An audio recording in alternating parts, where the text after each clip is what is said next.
Ah, Hu Tao, it's always a pleasure discussing curious topics with you. Today, I heard something intriguing concerning incident management. Oh, Neuvillette, it's an exciting field. Incident management is all about responding swiftly to unforeseen problems to keep everything running smoothly. That sounds quite vital for any organization. But what exactly does incident management involve? Imagine an orchestra, Neuvillette, where every musician knows their role to perfection. In incident management, it's crucial to have a well-prepared plan so any disruptions can be swiftly addressed and normal operations resumed. I see, like facing a brewing storm prepared. But what risks do entities face without such advanced preparation? Without a clear plan, chaos reigns, dear Neuvillette. It becomes near impossible to restore equilibrium quickly, and the disruptions just get worse. Think of it as trying to patch a sinking ship with a teacup. A vivid picture indeed. It seems critical to have a strong response framework. How does one effectively manage incidents once they strike? For management, it's about having set roles and responsibilities so everyone knows who does what. This way, people aren't stepping on each other's toes or working blindly. Fascinating. There's a certain elegance to it, like the harmonious flow of a symphony. Are there established frameworks that aid in managing these incidents? Absolutely. One notable example is the incident command system, which is like a maestro, ensuring each section of the orchestra plays in time, bringing clarity and scalability to the process. Very structured. It seems crucial for minimizing issues that escalate exponentially. How quickly should these frameworks be put into play when an incident occurs? Speed is of the essence. You don't want a small problem seeping into every facet of operations. The goal is to catch and fix it quicker than a candle burns its wick. An adept analogy, but surely there must be challenges or common pitfalls during implementation. Does the preparation itself significantly mitigate these challenges? Oh, certainly. Preparation is like building a lighthouse on a stormy coast. It minimizes confusion and guides the team to shore, ensuring everyone is on the same page and moving in concert. I would presume this also involves documentation and communication to anchor the team's response.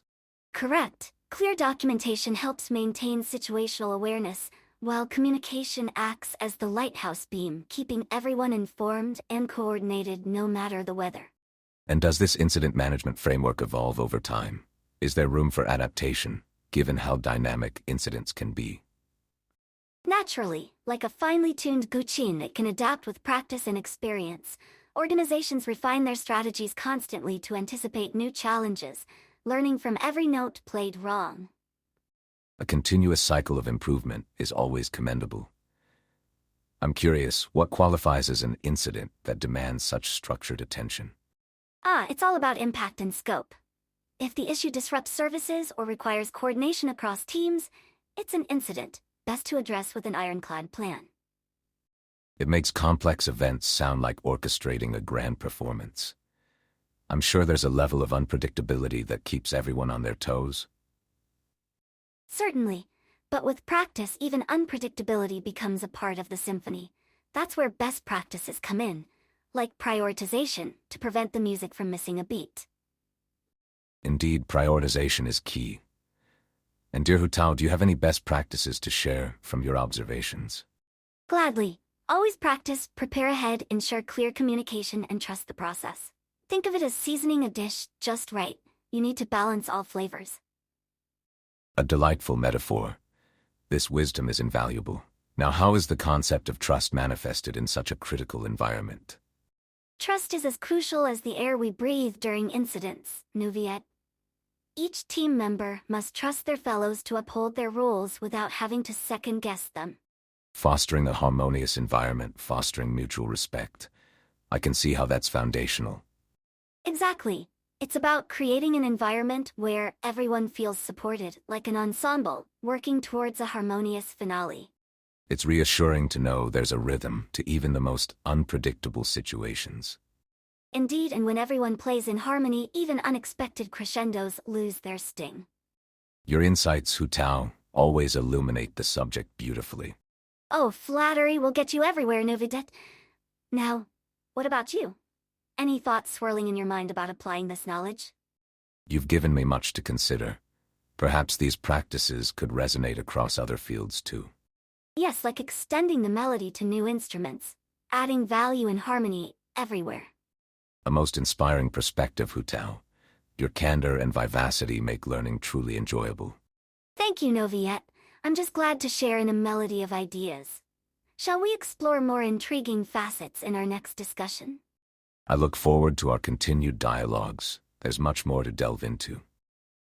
Hu Tao, incidents often seem like storms that appear without warning. I understand you have a tale about one spiraling into chaos? Indeed, Neuvillette. Picture this. Mary, an on-call engineer deep in her routine, suddenly finds herself drowning in alerts. Her pager explodes with notifications, each more alarming than the last. I see a cascading failure, perhaps. How does she attempt to manage this unraveling situation? Ad hoc is the word. Without a game plan, Mary focuses narrowly on technical solutions, trying to patch up the sinking ship while ignoring the holes. It sounds frantic. Did the technical pursuit yield any success for her?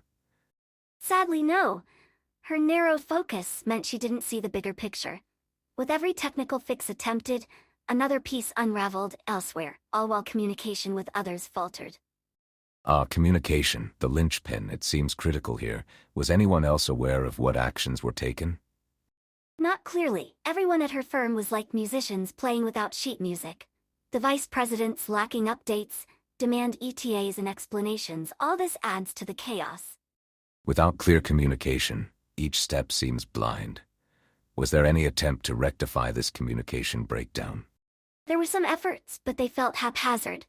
Calls for help were like whispers in a storm. Mary needed coordination, yet found herself buried under a deluge of unrelated advice. Such disarray must have exacerbated exhaustion. Was there an eventual breakthrough? Not quite. A colleague called Malcolm, with no coordination, implemented what he thought might be a fix. Sadly, this action led to the server's final breakdown. Oh dear, freelancing sounds perilous here. Did Malcolm's solo endeavor have any explanation behind it? Malcolm was well-meaning. He was acting on instinct. But without any central command, his CPU tweaks doomed the remaining servers instead of saving them. So the lack of structure permeated every level of the response. It is as if each individual was a lone wanderer in a fog. Exactly, everyone was doing their job, but without a cohesive strategy. The absent framework left them more as chaotic elements than unified forces. Intriguing and cautionary. It makes me wonder how easily such a situation spirals if unchecked. Immensely so, Neuvillette. Without a structured approach, each incident's a tempest, threatening to capsize the entire ship. It's a reflection on human tendencies as well, to fall into chaos when clarity is absent. Does Mary's experience offer any notable insights on prevention? Oh, very much. It spotlights the necessity of preparation. Planning and establishing rules can mitigate such confusion before it spirals out. Preparation as armor, most certainly. So then, how does this vignette illuminate the need for structured incident response? Well, it's a tale that screams for a structured response methodology, like a guiding lighthouse amidst a storm.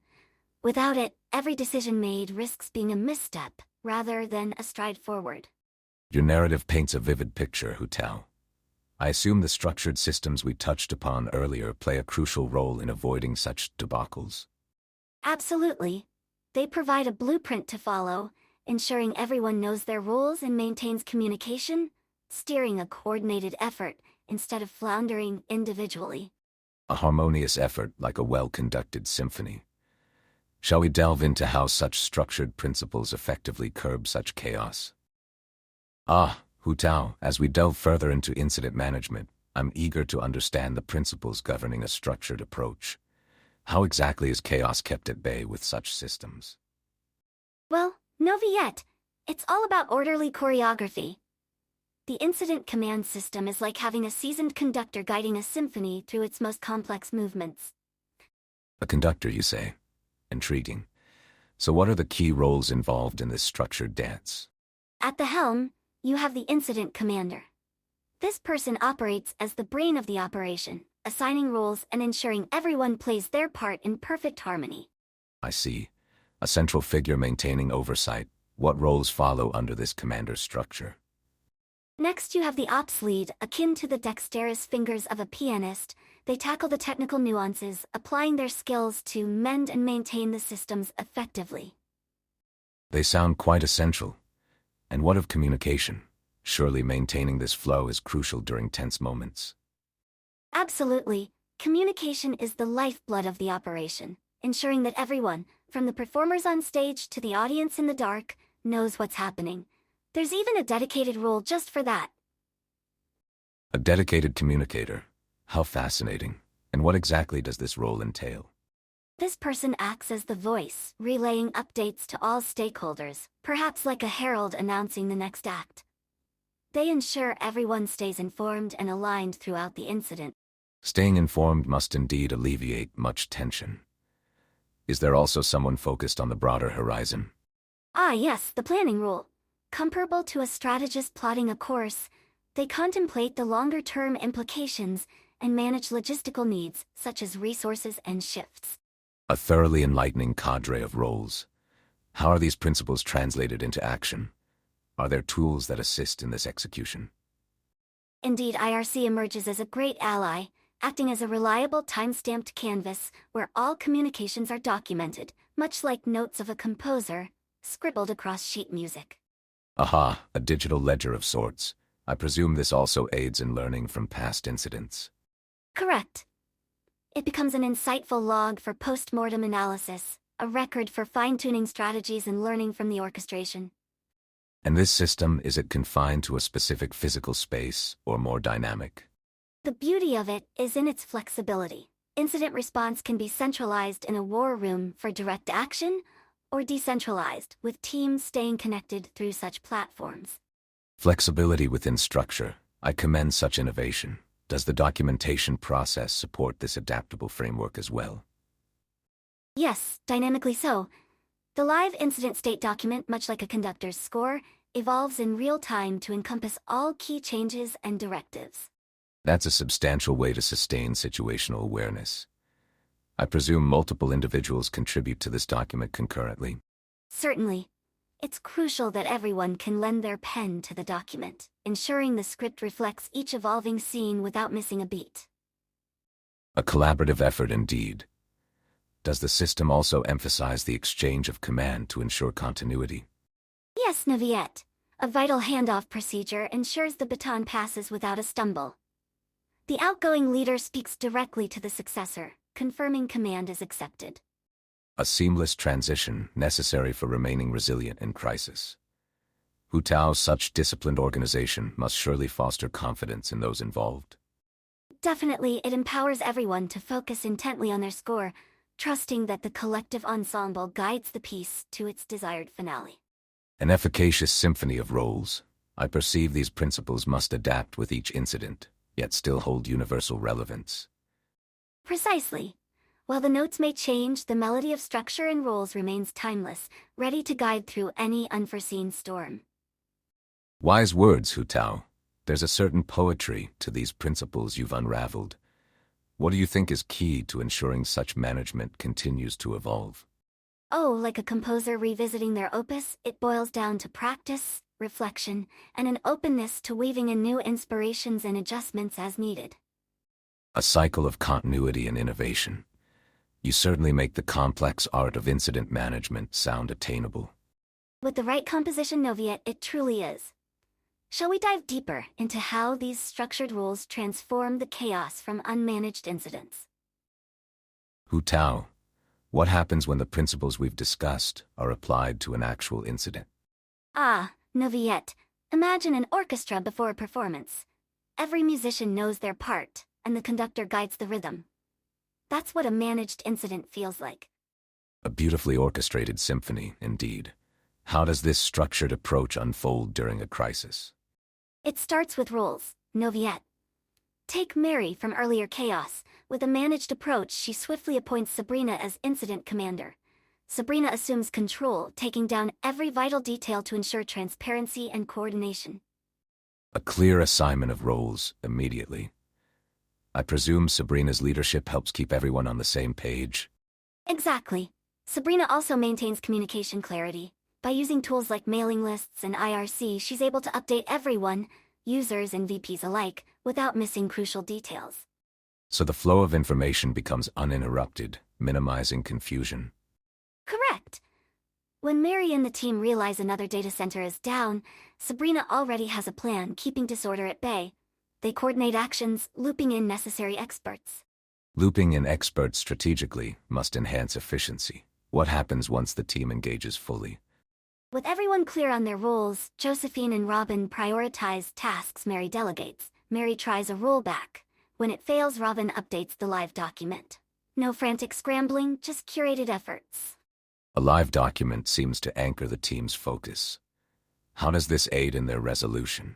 The document becomes a dynamic score, charting every attempt, failure, and new direction. It's like a story where everyone contributes their part in real time.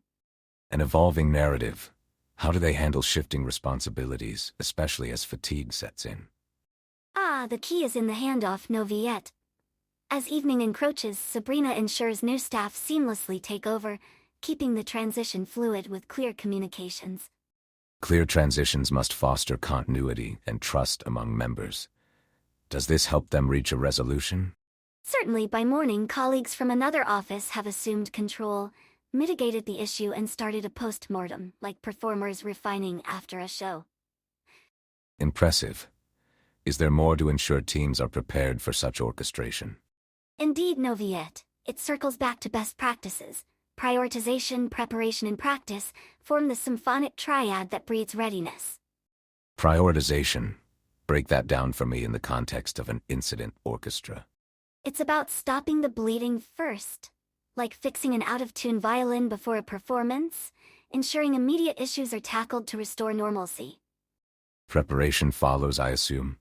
Yes, carefully documenting rules, like placing sheet music in front of musicians, equips everyone with knowledge before the show starts. And introspection. Where does reflection come into this orchestrated chaos? Introspection is tuning into oneself during the storm. Noticing mounting stress helps adjust support, ensuring a coherent performance despite the tempest. And routine practice. How crucial is it to the harmonious outcome of this incident symphony? It's vital. Like rehearsal before a premiere, routine practice ingrains rules, making them second nature during an actual incident. Practice imbues confidence, I see. Does evolving with each performance or incident also play a role? Absolutely, Neuvillette. Think of it as learning new compositions. With each incident, insights enhance the existing framework, fine-tuning responses. Bringing us back full circle, a prepared symphony amidst chaos continuously refined. It's rather poetic. Poetic and entirely practical. With every incident resolved smoothly, the metaphorical audience applauds, while the orchestra stands ready for future compositions. A standing ovation well-deserved. Hu Tao, thank you for enlightening me on this orchestral analogy to incident management. Always a pleasure to share the melody of knowledge, dear Neuvillette. May our discussions continue to uncover further harmonies in complex matters. I'm eager for our next encore. Until then, Hu Tao.